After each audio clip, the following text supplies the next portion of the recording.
Prehistoric Planet Ice Age is officially out. Now, initially, my plan was to cover each episode as it was released. I had assumed that it was going to be like one episode a day, like the first two seasons of Prehistoric Planet. However, that's not what they did. Instead, they aired all of the episodes in one night, and it wasn't even the night that it was supposed to be. Today is not, as of recording, today's not the 26th when it was supposed to come out. That's tomorrow. Why did they do it early? I don't know. Anyway, that kind of threw a wrench in my plans a little bit, but I'm not going to let it screw things up a little bit too much. And so what we're going to do is we're going to still cover one episode a day for the next 5 days. So today, we're only covering the first episode because I think that this show deserves that. I think this show deserves us to kind of like take our time with it and talk about each thing as it was shown, even though I know that a lot of you are probably going to watch the whole thing in one go, which that's completely fine, you know. But if you plan on like taking your time with it, just probably don't go to the comments, as there might be spoilers for future episodes and stuff like that. I might do the same. I watched 2 episodes tonight, but again, to reiterate, we're only going to cover the first episode. So let's just get right into doing that. Also, there will be spoilers ahead. If you want my spoiler-free thoughts, I liked it. I thought this was a good start to the season, but the rest of this video will be spoiler-filled. So there was a lot of very cool things that were featured in this. The first episode is titled The Big Freeze, and it's kind of like, it seems like it's mostly emphasizing the Ice Age itself, you know, like how cold the Ice Age was able to get. That's a good place to start off because that's what most people are familiar with when it comes to the Ice Age. Obviously, we're not going to get just snow and ice in this documentary. We already saw in the trailers and in some of the thumbnails, there's going to be some more warm environments, which is something that contrasts heavily to what most people expect from a time like the Ice Age of the Pleistocene, the very last Ice Age, the one that we're still in, you know. We also start off with like the most iconic Ice Age animal out there, that being the woolly mammoth. We're starting off in like a bit of a dramatic way, which was really fun. In the middle of a blizzard, there's this lone female who is separated from the rest of her herd. She's also in the middle of labor, so there's like a lot of daggers to this. You know, there's a lot of things that make it, you know, put you on edge right away.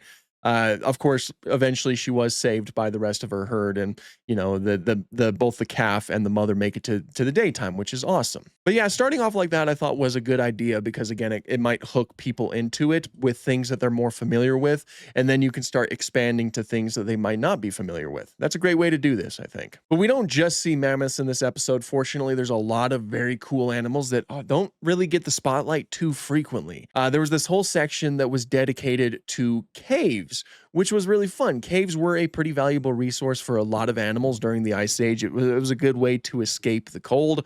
That's why you often hear about like cave hyenas, cave lions, and cave bears, which all 3 of those guys are here. The presence of the cave lions and the cave hyenas seems to suggest that this whole cave section takes place in Eurasia. In fact, of course, the presence of Megaloceros would probably suggest that too. But yeah, the cave lion that is present is known as Panthera spelaea, which is one of the 2 main cave lions that we all know and love. I loved their design here. I thought that their CGI was amazing. And just the texturing and everything, it just looked fantastic. We also see like an Arctic fox, which was really fun. The cave bears were also really cool. The biggest focus of this was the fact that the cave lions were present in this cave to hunt for the baby bears, the cubs. That leads to a really intense showdown where the cave bears are fighting the cave lions, and it was really intense. And there was, I don't know, we've seen this fight before. I know there's been documentaries before that showcase fights between cave bears and cave lions, but there was just something about the way it was portrayed right here that just felt so real. It was so jagged, the way that they were all kind of like just clawing at each other and biting at whatever they possibly could, that really helped ground it and made it feel like an actual mammal fight, which means that I think that we're starting off really strong here. The movements of these animals and the way that they interact with each other is something that's very important to help ground these animals in a realistic way. And I thought that they did a great job at portraying that in the very first episode. Another way that they can do that is by using real life footage of real life animals. And they do that too. The Pleistocene is the perfect time to do that because a lot of animals that we know today lived during the Pleistocene. So there's a lot of like actual footage of animals that you could place into this. Off the top of my head, I believe we saw a vole, we saw an owl, very cool stuff, and that kind of stuff helps ground it. Plus, it might actually help a lot of people realize that these animals, they were really not too far, it wasn't that long ago that they existed in a geological timescale sort of way. Geologically speaking, they were not that long ago, but of course, they were pretty long ago when you're looking at it from our perspective. So I was hoping that they would use some real footage of real animals, and we started off by doing that, which I thought was also really good. Some other really cool animals that we got to see was Jefferson's ground sloth, of course, Megalonyx. Uh, this actually brings up one of my nitpicks, though. The This was also a problem with the first 2 seasons of Prehistoric Planet, is when they don't actually specify what animal we're looking at. Tom Hiddleston, aka Loki, just calls it a ground sloth. It doesn't actually specify what kind of sloth it is. The only reason why I know it's Megalonyx is, well, I mean, it looks decently like a Megalonyx, from what I remember, not from seeing it in real life, just by seeing paleo art and stuff, but also because it was confirmed to be Megalonyx beforehand.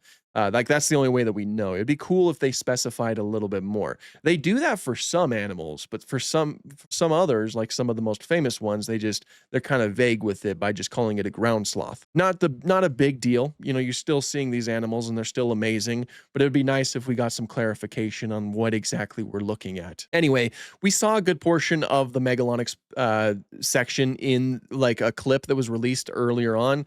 And it's awesome. We get to see like 2 young Megalonyx and their mother rolling around in the snow, doing all kinds of really cute and awesome things, and then going and doing their classic, sloth on a tree pose, eating some vegetation. All really good stuff. One of my favorite things about Prehistoric Planet is that we get to see these animals do things that are kind of mundane by most of our standards. It might be a little bit boring just to watch a little segment of a baby sloth trying to climb her brother to try to eat something. Well, now that I say it, that's definitely not boring. That's probably not gonna be boring for a lot of people. I don't find this stuff boring, but I know that some people might.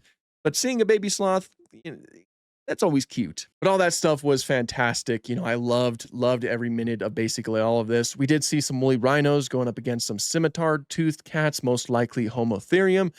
Scimitar-toothed cats, they are related to Smilodon, to saber-toothed cats, like very closely related. But their canines, their fangs are actually smaller than Smilodons.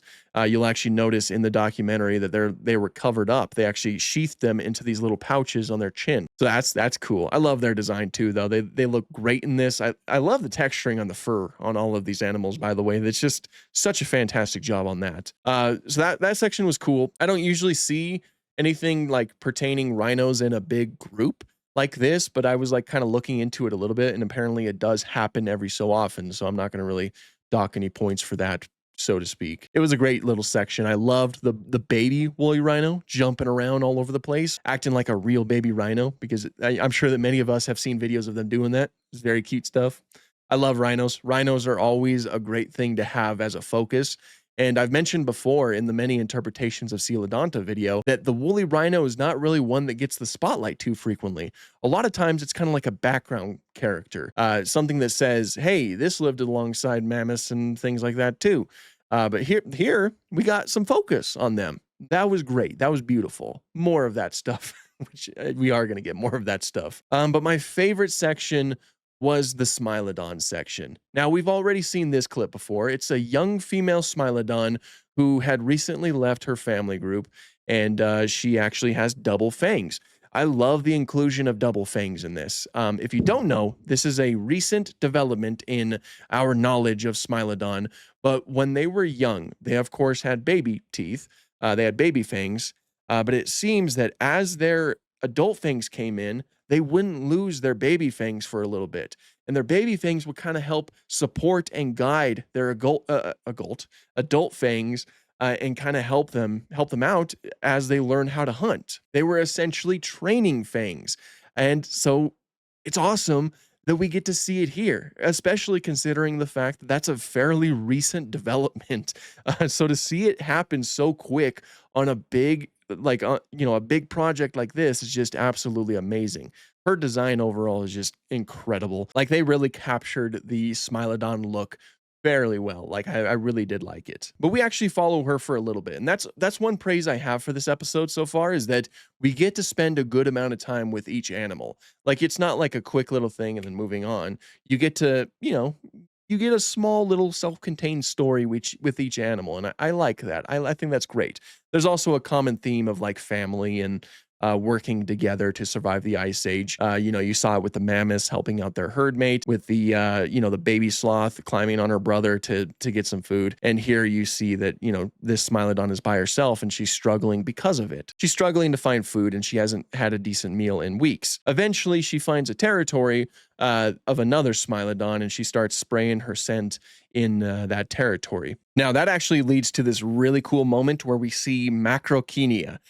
You might recognize Macrokenia from the original Walking with Beasts. Back then, they were very thin in their neck, and they also had a trunk instead of, you know, the structure that we see in Prehistoric Planet. So I know that we've gone back and forth over the years on whether or not Macrokenia had a trunk or not. I don't know exactly where we are right now with that. I assume that we're on the side of trunkless, given the fact that they don't have a trunk in Prehistoric Planet. Instead, they have this inflatable nose structure. It's very cool. I love their design, though. I love the texturing of the fur.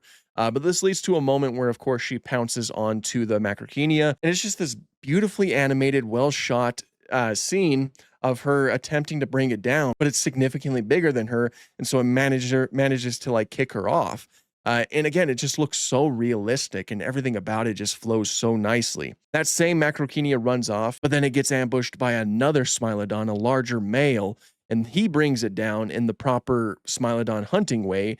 If you don't know, Smilodon, the suspected way that they would take down their prey is by using their huge body, like their huge arms, their huge muscular arms and claws, and the rest of their body to pin down their prey first, before then using their saber teeth to deal the killing blow, after they've, of course, subdued the animal and made it so that the animal's not shaking around too much, because they don't really want to damage their fangs. So making sure that the animal is completely still would have been essential for them. So we get to see him do that, and his design's great. I don't know if it's a sexual dimorphism thing or if it's the fact that he's older than she is, but he's got like these really striking patterns and like this huge mane and things like that, which is a very different from the female. I mean, I assume the main thing is a sexual dimorphism, but as far as the spots go, I kind of assume that's a growth thing because you can kind of see faded spots on her, which, you know, camouflage and whatnot. I think that Smilodon mostly did live in a mostly densely forested environment, so some kind of like stripes and spots would make sense for them.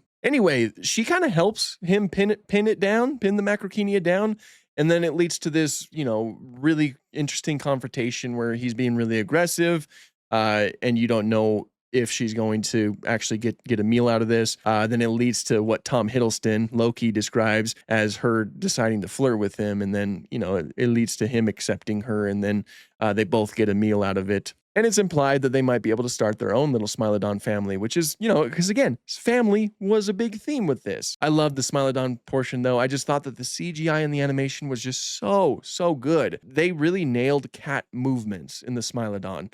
I loved every minute of it. I thought it was fantastic. So yeah, that was the first episode of Prehistoric Planet. I loved it. We are so back to Prehistoric Planet, and I'm so happy about it. I'm bummed out that we're not going to get an episode a day for the next 5 days, because that just...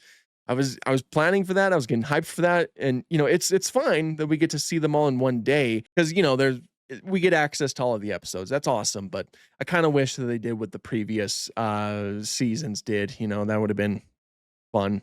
But it's not a big deal. Again, we're going to be talking about them as each day goes on and just focusing on each episode as it happens. So stay tuned for all of that.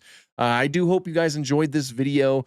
I might not be looking at the comments too much because of potential spoilers for any future episodes I haven't watched. Again, I only watched the first 2 episodes. So yeah, I don't want to get too deep into that. But if you enjoyed this video, please consider liking and subscribing, and, you know, just have an awesome day. All right. Yeah. Have a good one. It's Ice Age week. Get excited. Get hyped.